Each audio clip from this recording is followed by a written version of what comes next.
జీవులు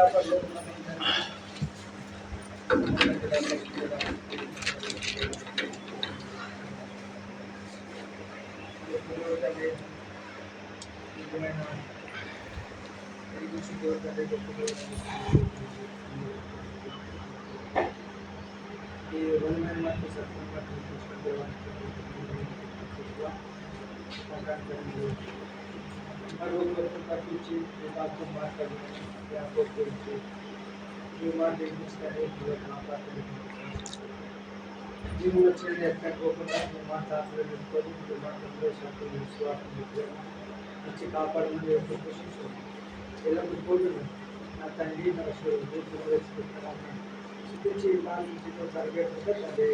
ఆమేన్. మనం చదువుకున్నటువంటి భాగంలో ఆదికాండము 31వ అధ్యాయంలో ఇక్కడ యాకోబు తిరిగి కానానుకు తండ్రి దేశమునకు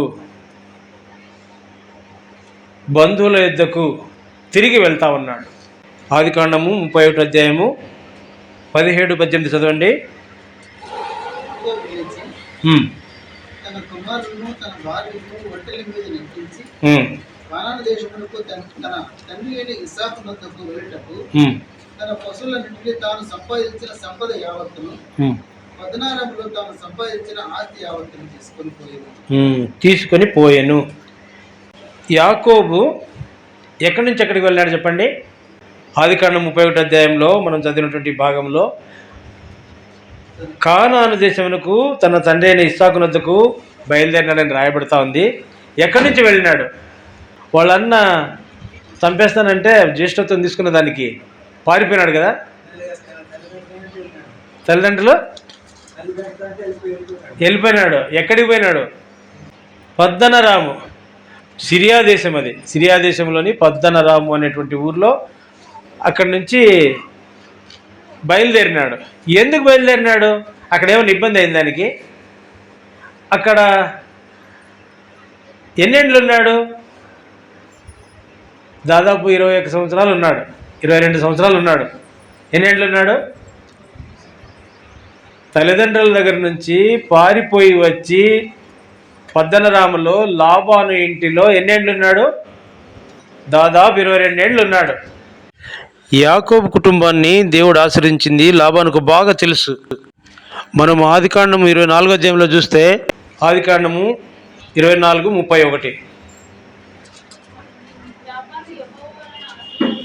యెహోవాను ఆశ్రయింపబడినవాడా లోపలికి రమ్ము, నీవు బయట నిలవనేలా.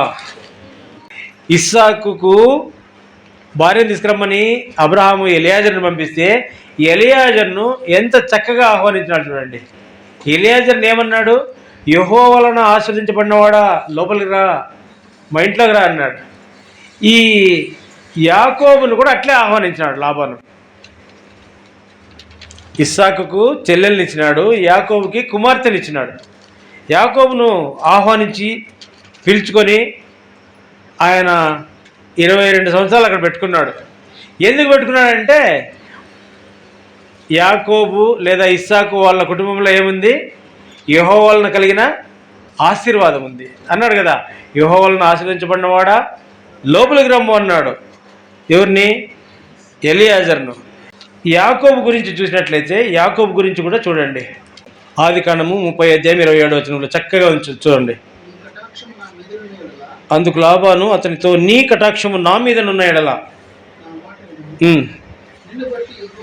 నిన్ను బట్టి యెహోవా నన్ను ఆశీర్వదించనని శకునము చూచి తెలుసుకుంటునని చెప్పాను. చూడండి, లాబాను కూడా దేవుడు ఆశీర్వదించినాడు. ఎందుకు ఆశీర్వదించినాడు? ఎట్లా ఆశీర్వదించినాడు? యాకోబును బట్టి ఆశీర్వదించినాడు. ఈ యాకోబు ఆయన కూడా ఆశీర్వదించబడినాడు. యాకోబును బట్టి లాబాను ఆశీర్వదించాడు కదా. ఎవరిని ఎక్కువగా ఆశీర్వదించాడు? లాబాను ఎక్కువగా ఆశీర్వదించాడా? యాకోబుని ఎక్కువ ఆశీర్వదించాడా? యాకోబును బట్టి లాబాను ఆశీర్వదించిన దేవుడు యాకోబును ఇంకా ఎక్కువగా ఆశీర్వదించినాడు. లాబాను ఇంటిలో 22 సంవత్సరాలు దాదాపు ఆయన చక్కగా ఆశీర్వాదం పొంది బాగా కుటుంబం వర్ధిల్లినాడు. అక్కడ 2 భార్యలను చేసుకున్నాడు, మళ్ళీ 2 దాసీలను భార్యలుగా చేసుకున్నాడు. వాళ్ళ ద్వారా 12 మంది కుమారులు, ఒక కుమార్తె, ఎంతమంది సంతానం చూడండి. తర్వాత గొర్రెల మందలు, దాసదాసీలు, అంత సంపాదించుకున్నాడు. అంత సంపాదించుకొని అది బాగున్నట్ట బాగలేనట్ట? బాగున్నట్లేనా? రైట్, బాగున్నట్లే. ఆయన బాగా ఆడ స్థిరపడినాడు. కానీ అక్కడి నుండి తల్లిదండ్రుల దగ్గరికి, సొంత దేశానికి, దేవుడు వాగ్దానం చేసినటువంటి కనాను దేశానికి వెళ్ళేదానికి తొందరపడినాడు, త్వరగా బయలుదేరినాడు. చూడండి, దానికి కారణాలు ఇక్కడ ఉన్నాయి. 31వ అధ్యాయంలో రండి, 1వ వచనం. లాబాను కుమారులు కొంత మాట్లాడుకుంటున్నారు. అక్కడ ఏం మాట్లాడుకుంటున్నారో చదవండి. లాబాను కుమారులు, మన తండ్రికి కలిగినది యావత్తును యాకోబు తీసుకుని, మన తండ్రికి కలిగిన దాని వలన యావదాసి సంపాదించినది చెప్పుకొనిన మాటలు యాకోబు వినెను. చూడండి, లాబాను కుమారులు ఏం మాట్లాడుకుంటున్నారు? యాకోబును చూసి, యాకోబుకి ఇంత ఆస్తి వచ్చింది, ఎక్కడి నుంచి వచ్చింది ఇది? మా నాయనదే ఇదంతా, మా నాయనదే అంతా తీసుకున్నాడు, మా నాయన వల్లే ఇదంతా ఆస్తి, ఎంత ఆస్తి సంపాదించుకున్నాడు చూడు అంటున్నారు. నిజం చెప్పండి, ఎవరిది అది ఆస్తి? ఎవరు ఇచ్చినారు? లాబాన్దే, యాకోబుదే? లాబాన్ది అయితే ఎవరి నుంచి వచ్చింది? యాకోబుది అయితే ఎవరి నుంచి వచ్చింది? లాబాన్ది యాకోబుని బట్టి దేవునికి ద్వారా వచ్చింది కనుక దేవుడిచ్చింది. అది దేవుడిచ్చిన దాన్ని వీళ్ళేమంటున్నారు? మన తండ్రికి కలిగింది ఆస్తి అంతా తీసుకున్నాడు అన్నారు. వాస్తవంగా యాకోబు కలిగిందే లాభం తీసుకున్నాడు. వీళ్ళేం మాట్లాడుతున్నారు? రివర్స్ మాట్లాడుతున్నారు. సరే, ఇదేంద్ర వీళ్ళు నాకు రివర్స్ మాట్లాడుతున్నారు?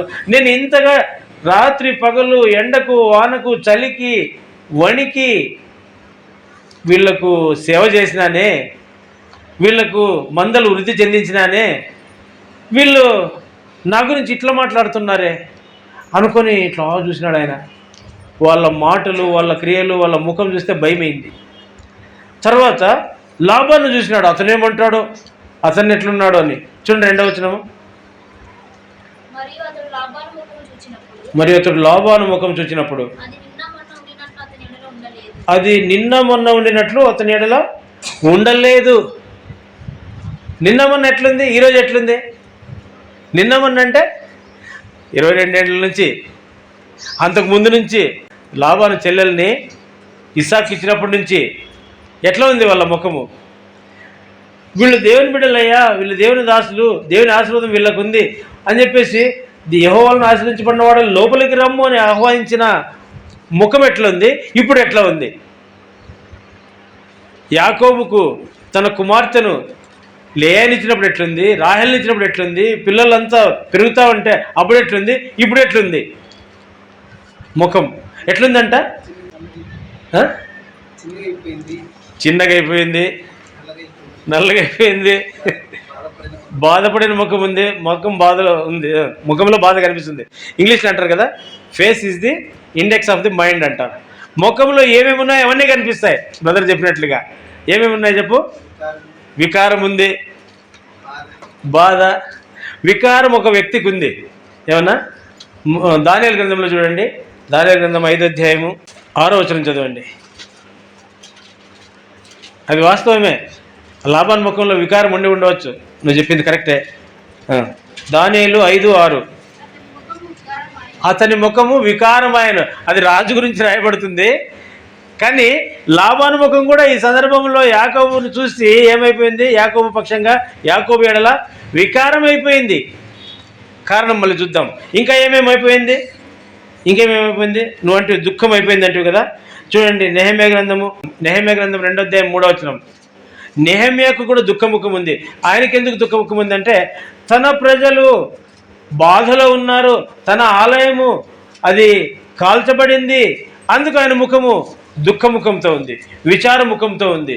అయితే ఇతని ముఖము, లాబాను ముఖము, నెహెమ్యా గ్రంథం 2వ అధ్యాయం 2వ వచనం 3వ వచనం.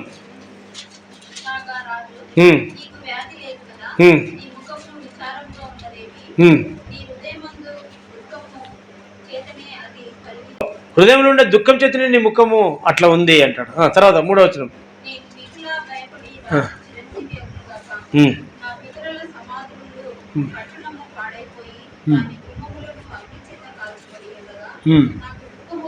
నా పితరుల సమాధులుండు పట్టణము అగ్ని చేత కాల్చబడి ఉంటుండగా, నా దేవుని మందిరము పడగొట్టబడి ఉంటుండగా నా ముఖము దుఃఖము లేకుండా ఉంటుందా రాజా అని దీనముగా మనవి చేస్తున్నాడు. నెహెమ్యా ముఖమేమో తన ప్రజలు, తన దేవుని యొక్క విషయమైన చింత, దుఃఖము, విచారము ఉంది. లాభానికి ఏమి విచారం ఉంది? లాభానికి ఏమి దుఃఖం ఉంది? వీడు ఆస్తంతా ఎత్తుకుని పోతాడే, నా కుమార్తెలను ఎత్తుకుని పోతాడే, నాకు రావాల్సిన దీవెన ఆశీర్వాదం ఇంకా రాకుండా ఇక్కడికి స్టాప్ అయిపోతుందే అని ఆయన చింత, ఆయన యొక్క బాధ, ఆయన యొక్క దుఃఖము. కనుక ఆ ముఖములో ఇదంతా కనిపిస్తూ ఉంది ఈ యాకోబుకి. అదంతా చూస్తూ ఉన్నాడు. తర్వాత ఇంకో ముఖం ఏముందంటే ప్రసంగి గ్రంథం 7వ అధ్యాయం 3వ వచనం. నవ్వుట కంటే దుఃఖపడుట మేలు, ఎలైనగా ఖిన్నమైన ముఖము హృదయమును గుణపరచును. ఈ లాభానికి ఉన్నటువంటి ఈ ఖిన్నమైనటువంటి దుఃఖమైనటువంటి విచారమైన ముఖం ఆయన ఏమైనా గుణపరుస్తూ ఉందా? లేదు. ఆయనకి నష్టం కలిగిస్తూ ఉంది, చింత కలిగిస్తూ ఉంది. యాకోబుకు కూడా బాధ కలిగిస్తూ ఉంది, యాకోబుకు కీడు కలిగిస్తూ ఉంది, యాకోబుకు హాని కలిగిస్తూ ఉంది అతని ముఖము. తర్వాత ఫరో యొక్క ముఖం చూడండి. ఫరో యొక్క ముఖము, నా ముఖం చూడొద్దు అంటాడు మోషేతో వస్తే. మోషే ఇజ్రాయెల్ ప్రజలను విడిపించేదాని కొరకై మరి దేవుని యొక్క ఆజ్ఞ మేరకు ఫరో దగ్గరికి వెళ్తే అన్ని అద్భుతాలు చేస్తూ ఉంటే అన్ని అద్భుతాలు చూసి ఫరో ఏమంటాడు చూడండి. నిర్గమకాండము 10వ అధ్యాయము 28వ వచనం. నిర్గమకాండము 10వ అధ్యాయము 28వ వచనం. నా ఎదుటి నుండి పో, భద్రము సుమి, నా ముఖం చూడొద్దు, నీ ముఖం నాకు చూపించద్దు. నీవు నా ముఖమును చూచు దినమున అంటే నా దగ్గరకు వస్తే ఇంకోసారి మరణం అయిపోతావు. ఇంకోసారి నా దగ్గరకు వస్తే ఏమైపోతావు? మరణం అయిపోతావు అంటున్నాడు. ఎవరిని? మోషేని. ఫరో యొక్క ముఖం ఎట్లుంటుంది చూడప్పుడు. చంపేస్తాను నిన్నే అంటున్నాడు. చంపేస్తానంటే ఎంత కోపం ఉంటుంది? కోపం ఉంటుందా? కోపము, బాధ, ఇంకా క్రూరత్వం కూడా ఉంటుంది. క్రూరమైన ముఖం ఉంటుందా? చూడండి క్రూరమైన ముఖం గురించి దానియేలు గ్రంథము 8వ అధ్యాయం 23వ వచనం చూడండి. వారి ప్రభుత్వం యొక్క అంతములో వారికి అతిక్రమములు సంపూర్తిగా క్రూర ముఖము గల వాడును ఇట్టిగల వాడుని ఉండి ఉపాయం తెలుసుకొని ఒక రాజు పుట్టును. ఓ రాజు పుడతాడంట. వాడి ముఖం ఎట్లుంటుందంటే వాడు ఉపాయంగా ఉంటాడంట, క్రూరంగా ఉంటాడంట. వాడు చెడు చేసేవాడు, మంచి చేసేవాడు వాడు. అట్లా వాళ్ళు కూడా ఉంటారు. ఈ లాబానులో ఇట్లాంటిది కూడా వచ్చింది. యాకోబుని చూసినప్పుడు నిన్న మొన్న ఉన్నట్లు లేదు. నిన్న మొన్న ఎంతో బాగునింది, ఎంతో ప్రేమ ఉన్నింది, ఎంతో సంతోషం ఉన్నింది, ఎంతో మరి తన ఎడల ఆప్యాయత, కుమార్తెలను ఇచ్చేంతగా ఆయనకు దయ ఉన్నింది.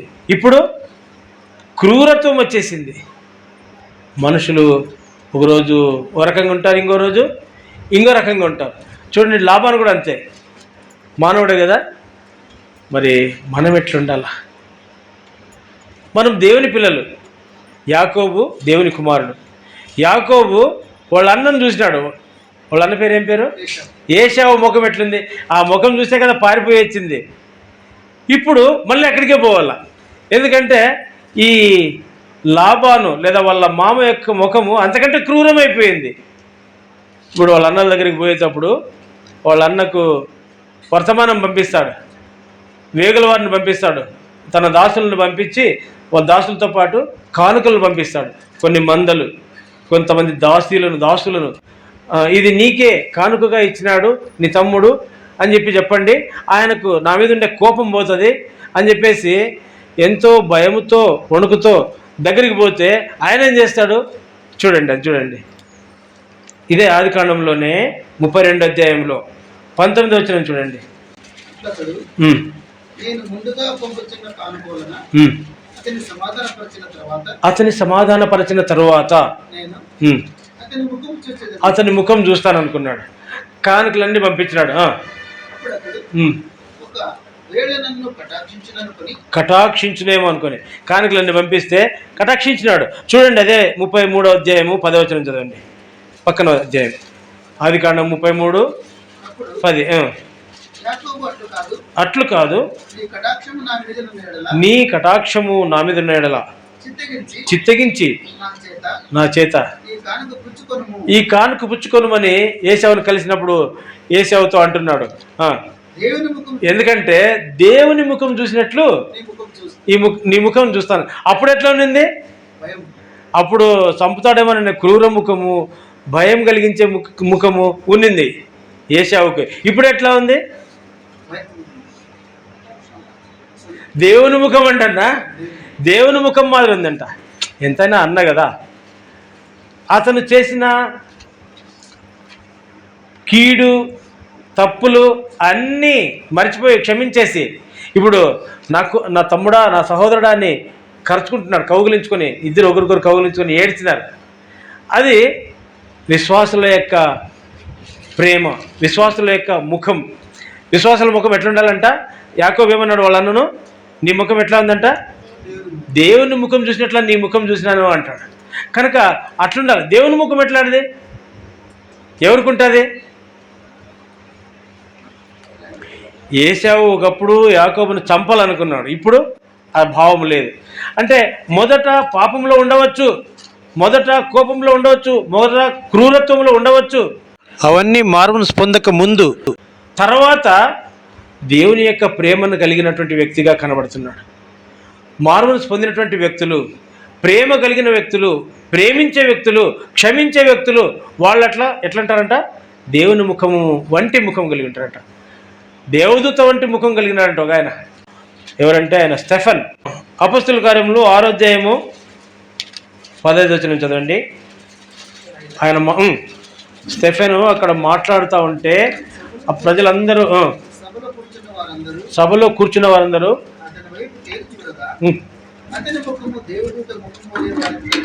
అతని ముఖము దేవదూత ముఖం వలె వారికి కనబడింది.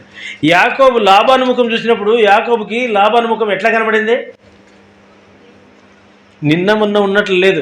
దేవదూత ముఖం మాదిరి లేదు, మామ ముఖం మాదిరి కూడా లేదు, అన్న ముఖం మాదిరి లేదు, దేవుని పిల్లల ముఖం మాదిరి కూడా లేదు. ఎట్లుందంట?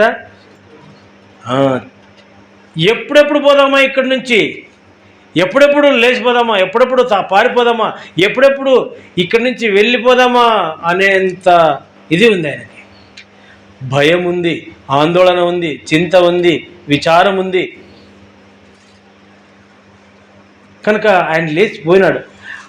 యాకోబు లాబాను ముఖం చూసినప్పుడు ఆ ముఖాన్ని చూసి ఆయన ప్రార్థన చేసినాడేమో దేవుణ్ణి, ప్రభువా ఎట్లా తండ్రి, ఏశావు నుండి తప్పించుకొని వస్తే ఇక్కడికి వస్తే ఇక్కడ అంతకంటే ఎక్కువ ప్రమాదమే, అంతకంటే ఎక్కువ నష్టమే, అంతకంటే ఎక్కువ బాధనే, అంతకంటే ఎక్కువ క్రూరత్వం ఇక్కడ కనబడతా ఉంది అని చెప్పేసి ప్రార్థన చేసినాడేమో. ప్రార్థన చేస్తే వెంటనే దేవుడు ఆయనకు ఒక మాట చెప్పినాడు. 3వ వచనం చదవండి, ఆదికాండం 31:3.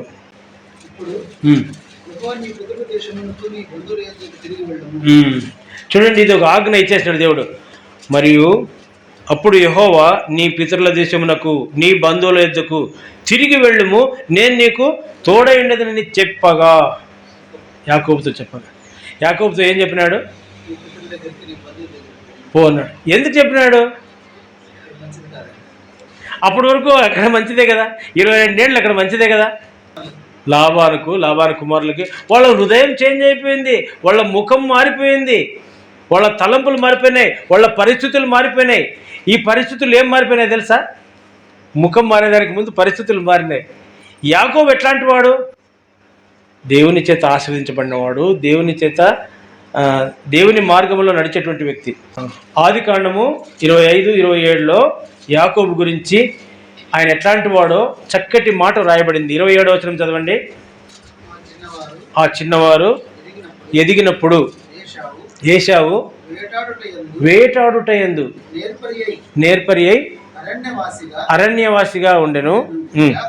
యాకోబు సాధువై గుడారములో నివసించుండెను. చూడండి, యాకోబు ఎట్లా వాడంట? సాధు అంట. ఎక్కడ నివసించేవాడంట? గుడారం. ఈ 2 పాయింట్లు గుర్తుపెట్టుకోండి.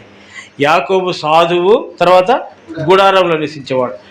ఈ లాబాను దగ్గరికి, వాళ్ళ మామ దగ్గరికి సిరియా పద్దనరాముకు వచ్చినాడు. అక్కడ ఎట్లా ఉంది పరిస్థితి? సాధు స్వభావం ఉండేవాళ్ళు ఉన్నారా? దేవుని బిడ్డలు ఉన్నారా? గుడారవాసులు ఉన్నారా? అక్కడంతా పెద్ద పెద్ద ఇండ్లు కట్టుకున్నారు. అది మంచి నాగరికత పెరిగినటువంటి పట్టణం అది. చాలామంది కవులు అక్కడ నిర్మించబడిన భవనాలను చూసి ప్యారడైజ్ ఆన్ ద అర్త్ అంటారు సిరియా దేశాన్ని. వీళ్ళేమో అరణ్యములో గుడారాలలో నివసించేటువంటి వారు, వాళ్ళేమో సిరియా వాళ్ళేమో చాలా పెద్ద పెద్ద భవనాలు కట్టుకొని నివాసం చేసేటువంటి వాళ్ళు. ఆయన జీవితానికి ఈయన జీవితానికి, ఆయన నేర్చుకున్న దానికి ఇక్కడ ఉన్నదానికి పొంతన కుదరడం లేదు. అయినా కొద్ది రోజులు అక్కడ ఉన్నాడు, 22 ఏళ్ళు దాదాపు అక్కడ ఉన్నాడు. ఇంకా సాధ్యం కాకుండా పోతా ఉంది. ఆ పరిస్థితులు ఏమైపోతా ఉంది? భార్యలు వచ్చినారు, పిల్లలు పుడతా వచ్చినారు. పిల్లలు కూడా, భార్యలు కూడా గుడారవాసులుగా ఉండాలని ఈయన నేర్పిస్తూ ఉన్నాడు. ఈయన ఒకడు ఇవన్నీ పద్ధతులని నేర్పిస్తూ ఉన్నాడు. అక్కడ ఆ భార్యలు ఎవరెవరు వాళ్ళు? రాహేలు, లేయా, జిల్పా, మరి ఇంకొక ఏమ్మా బిల్హా. వాళ్ళు వచ్చినప్పుడు వాళ్ళు అక్కడే పుట్టిన వాళ్ళు, ఆ పద్ధతిలో వాళ్ళకు తెలుసు. ఈయన నేర్పిస్తామంటే దేవుని పద్ధతి, గుడారపు పద్ధతి, మందిరము పద్ధతి వాళ్లకు ఎక్కుతా ఉందా? కొంత అర్థం చేసుకుంటున్నారు, కొంత నేర్చుకుంటున్నారు. భార్యలు నేర్చుకున్నారు, పిల్లలు నేర్చుకుంటున్నారు. పైగా ఇప్పుడు ఏమైపోతా ఉంది? ఆ బంధువర్గము, లాబాను కుమారులు కావచ్చు, లాబాను బంధువర్గము, ఆ గ్రామస్తులు, ఆ పట్టణస్థులు, ఆ ఆచారాలు, ఆ పద్ధతులు వీళ్ళని ఏం చేస్తున్నాయంటే మార్చి వేస్తూ ఉన్నాయి. ఈ పద్ధతులు ఈయనకు ఇమడడం లేదు. తాను పెరిగిన వాతావరణం వేరు, తాను పెరిగిన పద్ధతులు వేరు, ఇక్కడ ఉన్నటువంటి పద్ధతులు వేరు. ఏదో బతుకు తెరువు కోసం గొర్రెలు కాస్తూ ఉన్నాడు, ఆయనకు దాసత్వం చేస్తూ ఉన్నాడు, బాగానే ఉంది. కానీ దేవుని యొక్క పద్ధతి, దేవుని యొక్క మార్గము అక్కడ ఆయన పిల్లలకు నేర్పించలేకపోతున్నాడు. నేను మొన్న ఒకసారి చూస్తే, ఇప్పుడు కూడా ఎట్లుంటుందంటే దేవుని పిల్లలకు అనిలకు పండగలు జరుగుతాయి. పండగలు జరిగినప్పుడు అదేం విచిత్రమో నేను మొన్న గమనించినాను. క్రిస్మస్ పండగకి మన విశ్వాసుల పిల్లలు రాలే, కొంతమంది పండుగకి వచ్చినారు. వచ్చి 2-3 రోజులు పండగ చేసుకున్నారు. అదే వాతావరణము యాకోబు భార్యలకు, యాకోబు పిల్లలకు ఆకర్షించింది. అది నేను ఒకసారి బస్టాండ్లోకి పోయినప్పుడు అక్కడ మా సహోదరుని పిల్లలు లైన్గా నిలబడినారు. ఒక అన్యుల అమ్మాయి వచ్చి అంకుల్, ప్రైజ్లాడ్ అంకుల్ అని వచ్చి, ఎవరమ్మా అని చూస్తే అంకుల్ ఇంకా ఆయన కూడా ఉంది, ఎవరు ఇట్లా తలెత్తి చూస్తే లైన్గా నిలబడి. ఎట్లున్నారంటే వాళ్ళు మా సహోదరుని పిల్లలు, వాళ్ళ అమ్మ వాళ్ళ ఆయన ఇక్కడ ఎంత చక్కగా పనిచేస్తారు, ఎంత భక్తి కలిగిన వాళ్ళు, యాకోబు మాదిరే. తర్వాత నన్ను చూడంగానే వాళ్ళు ప్రైజ్లాడ్ అంకుల్ అని ఇట్లా అనుకుంటున్నారు. ఏమనుకుంటున్నారు? వాళ్ళ బంధువులు ఏం చేసినారు? ఆ పిల్లలు తుడుచుకుంటున్నారు. నన్ను చూస్తే భక్తి గుర్తొస్తుంది వాళ్ళకు, దేవుని మార్గం గుర్తొస్తుంది వాళ్ళకు. అక్కడ బంధువుల్ని పోగొట్టుకోలేరు, దేవుని మార్గాన్ని పోగొట్టుకోలేరు. చిన్న పిల్లలు ఎంత హృదయంలో పోరాటం అంటే నాకు అర్థమవుతోంది. ఈ యాకోబు ఎంత అవస్థపడినాడో పిల్లల్ని పెంచేదానికి. బంధువులంతా అక్కడ ఉన్నారు, ఇతను ఒక్కడే దేవుని పద్ధతి నేర్పించేవాడు.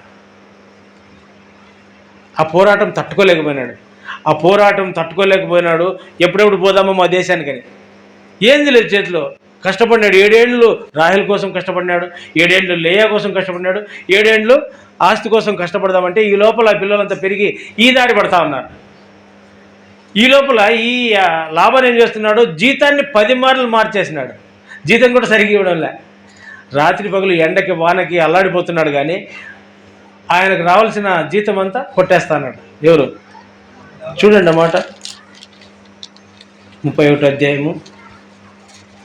భార్యలతో చెప్తాడు, భార్యలతో ఏం చెప్తున్నాడు, అమ్మా ఇక్కడ ఉండేది మంచిది కాదు, మన పిల్లలు పెద్దలు అవుతున్నారు, మన మార్గం వేరు, మన పద్ధతి వేరు, మనము ఉండాల్సిన స్థలం ఇది కాదు, మనకు దేవుడిచ్చిన వాగ్దాన దేశం ఉంది, మనం దేవుని స్థలంలో ఉండాలా, దేవుని మందిరంలో ఉండాలా, పదండి.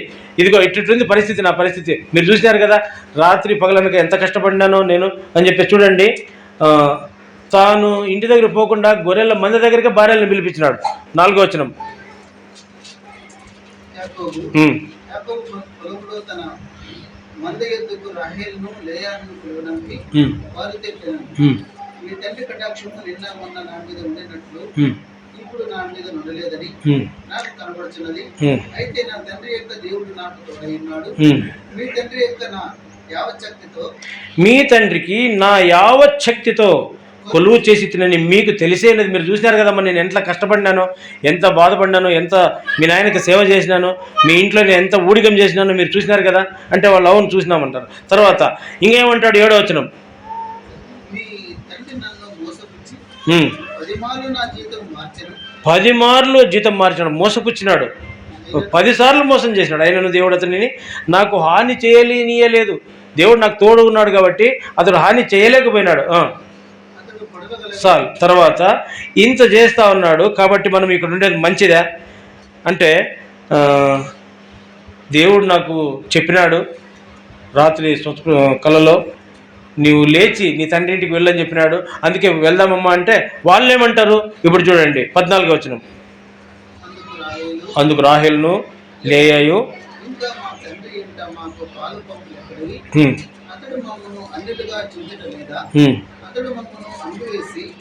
మాకు రావలసిన ద్రవ్యమును గుర్తిగా తిరిగేసెను.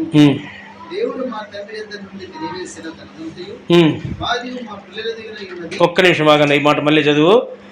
దేవుడు మా తండ్రి యొద్ద నుండి తీసివేసిన ధనమంతయు మాదియు మా పిల్లల దగ్గర ఉన్నది కదా.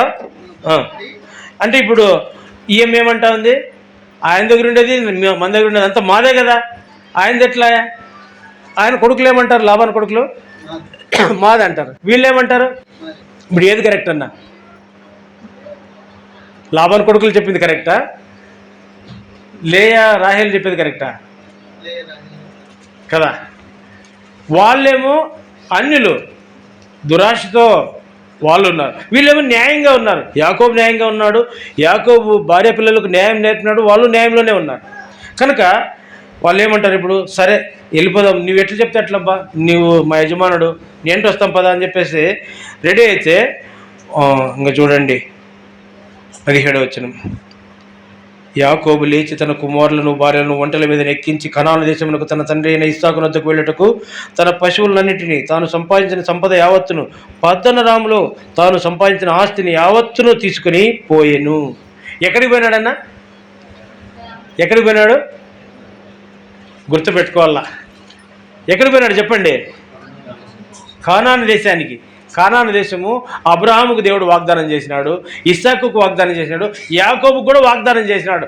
ఆ ఏశావు దగ్గర నుండి పారిపోయేస్తా ఉంటే బేతేలు దగ్గర రాత్రి పండుకున్నప్పుడు తలగడగా ఒక రాయిని చేసుకుని అక్కడ పండుకుంటే అక్కడ దేవుడు ప్రత్యక్షమై నేను నిన్ను ఆశీర్వదిస్తాను, తిరిగి వచ్చేటప్పుడు నిన్ను క్షేమంగా నడిపిస్తాను, నీ స్వజనుల యొద్దకు వాగ్దాన దేశానికి నడిపిస్తానని చెప్తే ఆయన ఏం చేస్తాడు? మొక్కుబడి చేస్తాడు.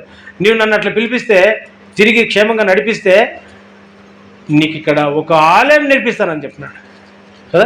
నిర్మించినాడు ఆయన.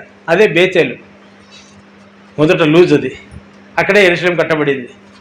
సరే, మనము యాకోబు యొక్క ఈ వృత్తాంతం ద్వారా ఏం నేర్చుకోవాలంటే, ఏం నేర్చుకోవాలి చెప్పండి? యాకోబు జీవితాన్ని ఏం నేర్చుకోవాలి?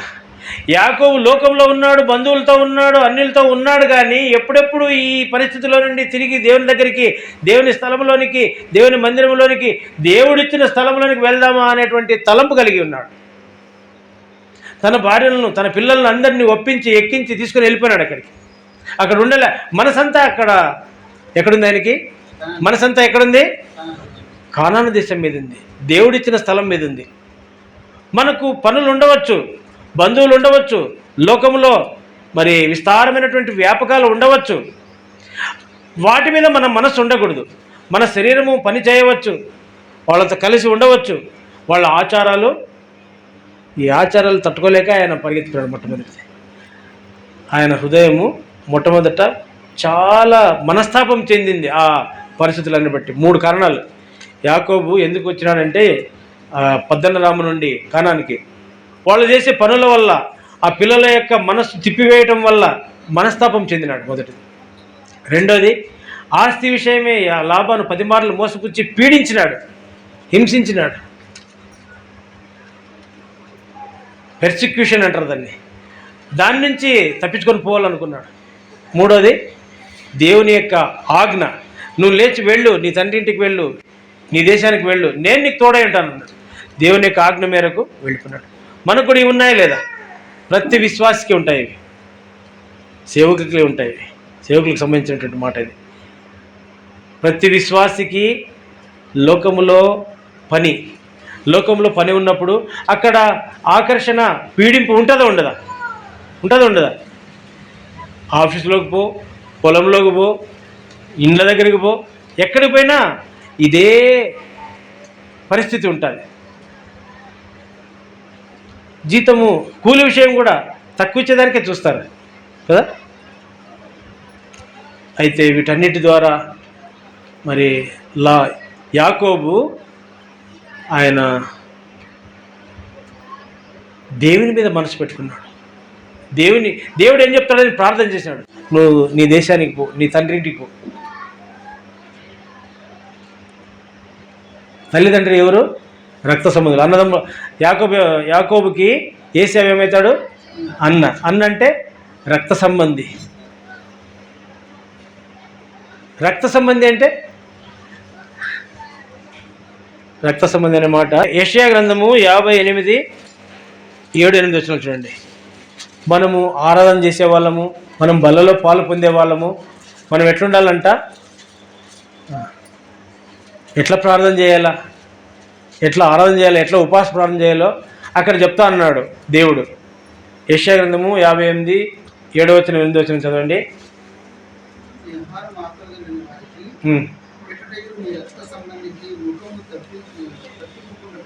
నీ రక్త సంబంధికి ముఖము తప్పించకుండుటయు, దిక్కుమాలిన బీదలను నీ ఇంట చేర్చుకున్నటయు, కనబడినప్పుడు వస్త్రములు ఇచ్చుటయు, ఇదే కదా నాకు ఇష్టమైన ఉపవాసం. ఉపవాసం ఉండే వాళ్ళు ఏం చేయాలంట? మొదటి నుంచి చదవను, మళ్ళీ ఎన్ని పాయింట్లు ఉన్నాయి దాంట్లో. నీ ఆహారము ఆకలి కొనిన వారికి ఇచ్చేది. ఎవరు ఆకలి కొన్నారో వాళ్ళకి ఆహారం ఇచ్చేది ఉపవాసం అంట. రెండోది, రక్త సంబంధికి ముఖం తప్పింపకుండుట. ఇప్పుడు ముఖం గురించి మనం చూసుకున్నాం కాబట్టి రక్త సంబంధి ముఖం కూడా గుర్తుపెట్టుకోండి. తర్వాత మూడోది, దిక్కుమాలిన వాళ్ళని ఇంట్లో చేర్చుకోవాలంట.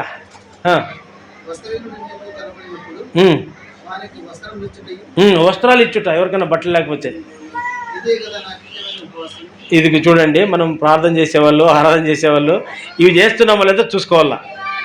ఏం చేయాలంట? ఆహారం ఇతరులకి ఇవ్వాలంట. రెండోది, ఎవరినన్నా ఇంట్లోకి ఆహ్వానించి వాళ్ళకు ఆశ్రయం ఇవ్వాలంట, ఆతిథ్యం ఇవ్వాలి దిక్కులేని వాళ్ళకి. తర్వాత మన ప్రియులకు కాదు, మన ముఖ్యమైన వాళ్ళకి కాదు, దిక్కులేని వాళ్ళకి, దిక్కుమాలిన వాళ్ళకి. తర్వాత బట్టలు ఇవ్వాలంట. ఇంకా ఇదే కదా. రక్త సంబంధికి ముఖము చూపుకుండుట అంటాడు. రక్త సంబంధి కనబడితే ముఖం తిప్పుకుంటారంట కొంతమంది. ఉందా దాంట్లో? ఎవరు తిప్పుకుంటారు బట్ల? రక్త సంబంధులకి. రక్త సంబంధి అంటే ఎవరు? తల్లిదండ్రులు.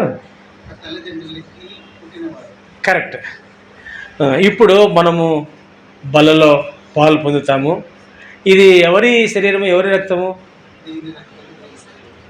దీంట్లో పాలు పొందే వాళ్ళంతా ఎవరికి సంబంధము? ఇప్పుడు మనము ఒకరికొక సంబంధం అంటే దేని ద్వారా సంబంధము? యేసులో రక్తం ద్వారా కడగబడినావా? యేసులో రక్తం ద్వారా కడగబడినావా? యేసులో రక్తం ద్వారా కడగబడినావా? యేసులో రక్తం ద్వారా కడగబడినారా? మళ్ళీ ఇప్పుడు ఏం సంబంధాలు మనము? ఇన్నిసార్లు రక్తం అంటే మళ్ళీ దేవుని సంబంధం. యేసు యొక్క రక్తము ద్వారా రక్త సంబంధంలో కాదా?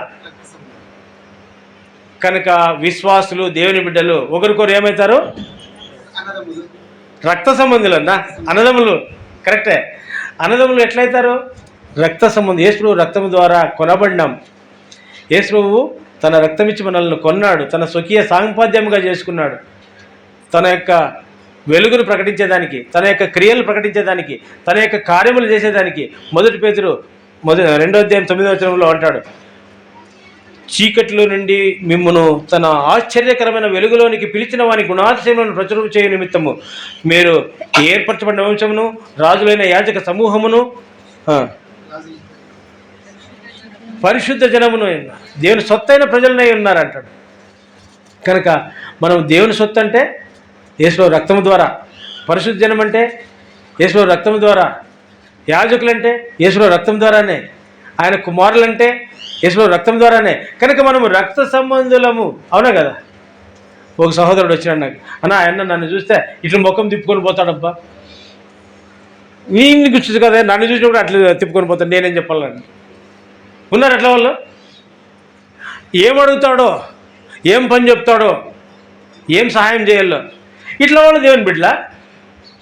ముఖం తిప్పుకునేవాడు ఆరాధన చేయొచ్చున?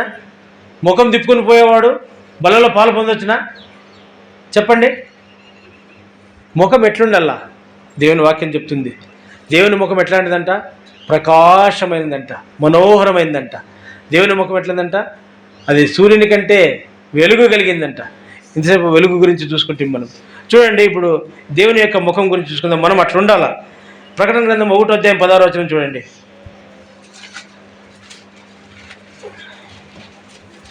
ప్రకటన గ్రంథం 1:16.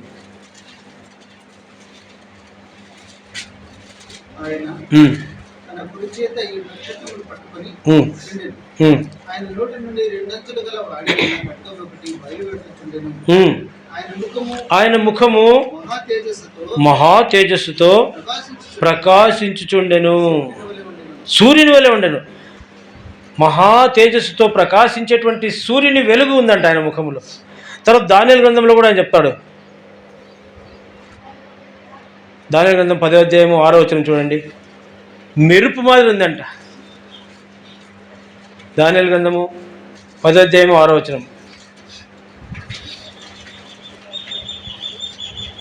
దానియేలు గ్రంథము 10:6. అతని ముఖము మెరుపు వలె ఉండను. అంటే దగ్గని ప్రకాశిస్తూ ఉంటుంది. యేసు ముఖం కూడా అట్లా మార్పు చెందింది శిష్యుల ముందరనే. మత్తయి సువార్త 17 రండి. మత్తయి సువార్త 17:2 తాబోరు కొండ మీదకి 3 శిష్యులను తీసుకెళ్ళినాడు. యాకోబును, యోహాను, అంద్రేయుని తీసుకెళ్ళి అక్కడ రూపాంతరం చెందినాడు. రూపాంతరం చెందినప్పుడు ఏలియా, మోషే కూడా అక్కడికి దిగి వచ్చినారు. వాళ్ళు కూడా ప్రకాశించినారు. యేసు ముఖం అంట ఎట్లుందంట అక్కడ చూడండి. మత్తయి సువార్త 17:2 ఆయన ముఖము సూర్యుని వలె ప్రకాశించెను, ఆయన వస్త్రములు వెలుగు వలె తెల్లని ఆయన అంటట్టు. ముఖం ఎట్లా ఉందంట? దేవుని ముఖంలో వెలుగు. ఇంతకుముందు చూసుకుంటే దేవుడు అంట వెలుగంట. ఎట్లాంటి వెలుగంట? యోహాను సువార్త 1:9 ప్రకారము నిజమైన వెలుగు ఆయన. నిజమైన వెలుగు ఆయన. ఆయన కుమారులు మనము, ఆయన రక్తమందులు మనము. మన ముఖం ఎట్లుండాలా? వెలుగుగా ఉండాలా. ఇతరులను వెలిగించేదిగా ఉండాలా, ఇతరులను ఆదరించేదిగా ఉండాలా, ఇతరులను బలపరిచేదిగా ఉండాలా, ఇతరులకు సహాయం చేసేదిగా ఉండాలా. యెషయా 58 ప్రకారము ఇతరులకు ఆహారం ఇచ్చేదిగా ఉండాలా, ఇతరులకు బట్టలు ఇచ్చేదిగా ఉండాలా, ఇతరులకు సహాయం చేసేదిగా ఉండాలా, దిక్కుమాలిన వాళ్ళని ఇంట్లోకి పిలుచుకొని ఆతిథ్యం ఇచ్చేదిగా ఉండాలా. అప్పుడు మన ఆరాధన దేవునికి ఇష్టం. అప్పుడు మనం బలలో పాలు పొందిన అది మనకు ఆశీర్వాదం. దానివల్ల మనకు ఆత్మీయ క్షేమం. అప్పుడు మనము దేవుని పిల్లలం.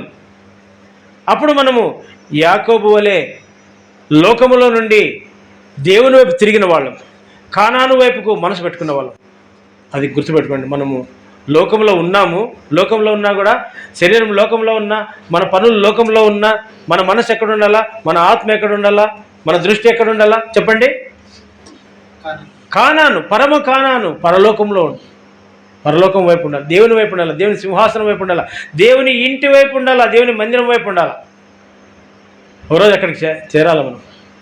ఈ అబ్రహాము, ఇస్సాకు, యాకోబు, ఆదం మొదలుకొని భక్తులందరి గురించి హెబ్రీ 11 రాయబడుతుంది. వాళ్ళని విశ్వాస వీరులు అంటారు.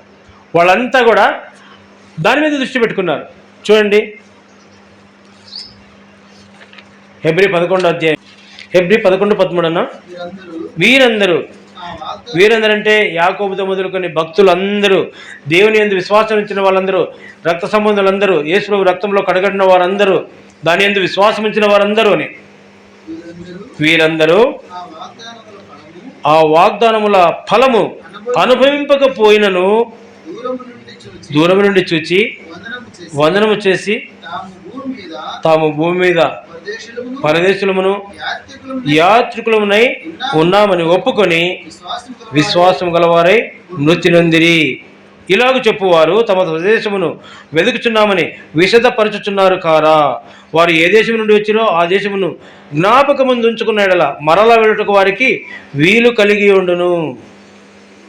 మనమైతే మనకు శ్రేష్టమైన దేశం ఉందంట. 16వ వచనం చదవండి.